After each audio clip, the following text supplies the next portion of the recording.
Hello and welcome to personal finance bulletin money time. मैं हूं आपके साथ मीनू शर्मा और इस बुलेटिन में मैं आपको बताऊंगी आपकी जेब और जिंदगी पर असर डालने वाली पर्सनल फाइनेंस, बिजनेस और पॉलिसी से जुड़ी तमाम बड़ी अपडेट। तो चलिए फटाफट शुरू करते हैं इस बुलेटिन में खबरों का सिलसिला। अमेरिकी अधिकारियों ने भारत से आमों के कम से कम 15 शिपमेंट को लॉस एंजलिस, सैन फ्रांसिस्को और अटलांटा जैसे हवाई अड्डों पर डॉक्यूमेंट्स में गड़बड़ी के कारण रिजेक्ट कर दिया है। ऐसे में निर्यातकों के सामने ये ऑप्शन था कि वो या तो आमों को अमेरिका में नष्ट कर दें या उन्हें भारत वापस भेज दें। आमों की वापसी की भारी लागत को देखते हुए सभी निर्यातकों ने आमों को स्थानीय स्तर पर नष्ट करने का निर्णय लिया। अमेरिका भारतीय आमों के सबसे बड़े बाजारों में से एक है। ऐसे में इस घटना ने दोनों देशों के व्यापार को नुकसान पहुंचाया है। निर्यातक यानी कि एक्सपोर्टर्स का अनुमान है कि इस घटना से उन्हें लगभग $5 लाख यानी कि करीब अगर आपको इसमें इंडियन रुपीस में बोला जाए तो 4.2 करोड़ रुपए का नुकसान हुआ है। आमों को 8 से 9 मई को मुंबई में आवश्यक इरिडिएशन प्रोसेस से गुजारा गया था, जो कीटों को समाप्त करने और शेल्फ लाइफ बढ़ाने के लिए जरूरी है।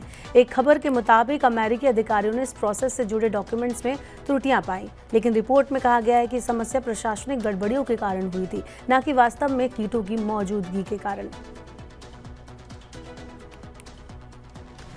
बढ़ते हैं आगे। कोल इंडिया लिमिटेड यानी CIL की 2 सहायक कंपनियां BCCL यानी कि भारत कोकिंग कोल लिमिटेड और CMPDI यानी कि central mine planning and design institute, ये इनके जो शेयर हैं वो बाजार में लिस्ट की प्रोसेस में शुरू हो चुके हैं। कंपनी ने सोमवार को बताया कि इन दोनों कंपनियों के लिए जल्द ही ड्राफ्ट पेपर सेवी में जमा किए जाएंगे, यानी इन दोनों कंपनियों के IPO आने की तैयारी शुरू हो चुकी है। PTI की रिपोर्ट के अनुसार कोल इंडिया के business development director Debashish Nanda ने CII mining and construction equipment summit के दौरान कहा कि हम जल्द ही DRHP फाइल करने जा रहे हैं, इस पर काम चल रहा है। उन्होंने ये भी बताया कि IPO के लिए बुक रनिंग लीड मैनेजर की नियुक्ति भी हाल ही में हो चुकी है। ग्लोबल संकेतों IT शेयरों में बिकवाली और मूडीज के अमेरिकी सॉवरेन क्रेडिट रेटिंग में कटौती के बाद बाजार में बढ़ती अस्थिरता के बीच सोमवार यानी 19 मई को भारतीय शेयर बाजार में गिरावट दर्ज की गई है। भारतीय शेयर बाजार ने लगातार दूसरे सेशन में अपनी चाल को सीमित रखा और मामूली रूप से लाल निशान में बंद हुआ।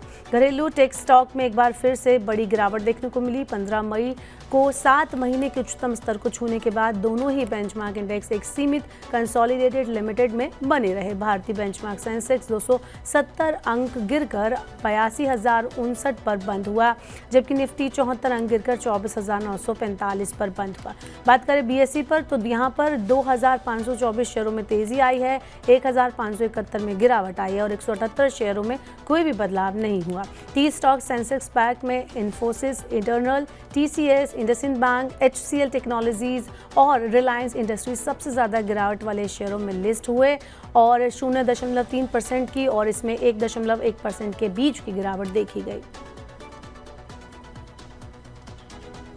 शेयर बाजार के बाद चलिए एक नज़र डालते हैं सोने का क्या हाल है। तो घरेलू वायदा बाजार में आज कीमती धातुओं की कीमतों में अच्छी तेजी देखने को मिली। सुबह के सत्र में ही सोना और चांदी दोनों ही धातुओं में उल्लेखनीय वृद्धि देखने को मिली। मल्टी कमोडिटीज एक्सचेंज यानी MCX पर सोना, जिसका अनुबंध 5 जून 2025 को समाप्त होगा, आज यानी 19 मई को 584 रुपये की बढ़त के साथ 93,024 रुपये प्रति 10 ग्राम पर यह खुला। इससे पहले इसका अंतिम बंद मूल्य जो था वो 92,441 रुपये था। दिन के अंदर ये दर और ऊपर चढ़ते हुए 94,031 रुपये प्रति 10 ग्राम पर पहुंच गए, जो कि कुल मिलाकर 1,590 रुपये की तेजी को दिखाता है। ताज़ा जानकारी के अनुसार अनुबंध लगभग 892 रुपये यानी 0.96% की मजबूती के साथ 93,333 रुपये पर कारोबार कर रहा है। हम सब ने बचपन में रसना का नाम तो जरूर सुना होगा। रसना ने हर्षेस बेवरेज ब्रांड जंपिंग का अधिग्रहण अब कर लिया है। कंपनी जून में कम चीनी वाले स्वास्थ्यवर्धक पेय पदार्थों के रूप में जंपिंग को फिर से लॉन्च करेगी। रसना ने जंपिंग के साथ रेडी टू ड्रिंक के बाजार में उतरने की ठान ली है। कंपनी ने जंपिंग के साथ ही भारत के आरटीडी कारोबार में 1000 करोड़ रुपए की हिस्सेदारी हासिल करने की भी योजना बना ली है। रसना जून में जंपिंग को कम चीनी वाले स्वास्थ्यवर्धक पेय पदार्थ के रूप में पेश करते हुए फिर से लॉन्च करने वाली है। मूल रूप से गोदरेज ने जंपिंग को लॉन्च किया था। हर्षे से जंपिंग का अधिग्रहण करने के बाद रसना ने कहा कि जंपिंग का इंडिपेंडेंट वैल्यूएशन 350 करोड़ है। री-लॉन्च रणनीति के हिस्से के रूप में कंपनी जंपिंग को 250 ml, 600 ml और 1.2 लीटर की उपभोक्ता केंद्रित पीटी बोतलों में पेश करने वाली है। बढ़ते हैं आगे। प्रवर्तन निदेशालय यानी ईडी ने मनी लॉन्ड्रिंग केस में की गई कार्रवाई में यूको बैंक के पूर्व चेयरमैन और मैनेजिंग डायरेक्टर सुबोध कुमार गोयल को गिरफ्तार किया है। उन पर 6,210 करोड़ रुपए की हेराफेरी का आरोप है। ईडी का इस पर कहना है कि गोयल को 16 मई को दिल्ली में उनके घर से अरेस्ट किया गया था और अगले दिन कोलकाता की एक विशेष अदालत में उन्हें पेश किया गया।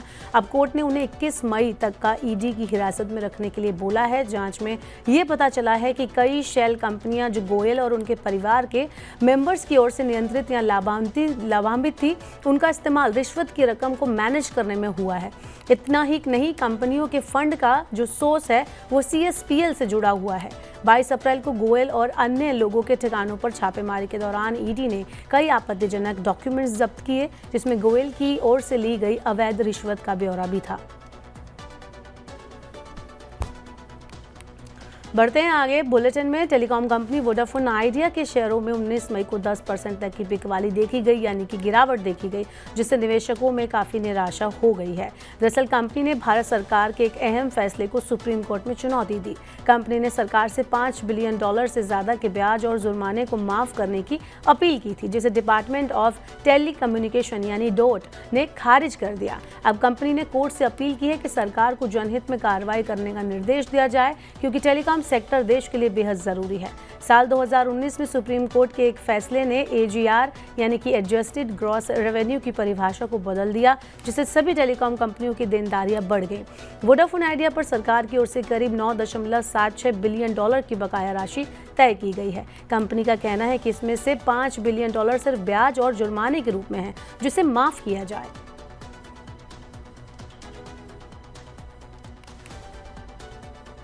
स्मॉल और मिड कैप शेयरों में उछाल फंडामेंटल की वजह से नहीं, बल्कि सरप्लस कैश की वजह से आया है। ये कहना है ICICI प्रूडेंशियल AMC के ED and CIO S Naren का। स्मॉल और मिड कैप शेयरों पर बोलते हुए उन्होंने कहा कि वो महंगे दामों पर आना चाहते हैं, लेकिन हम उन्हें सस्ते दामों पर आने के लिए कहते हैं।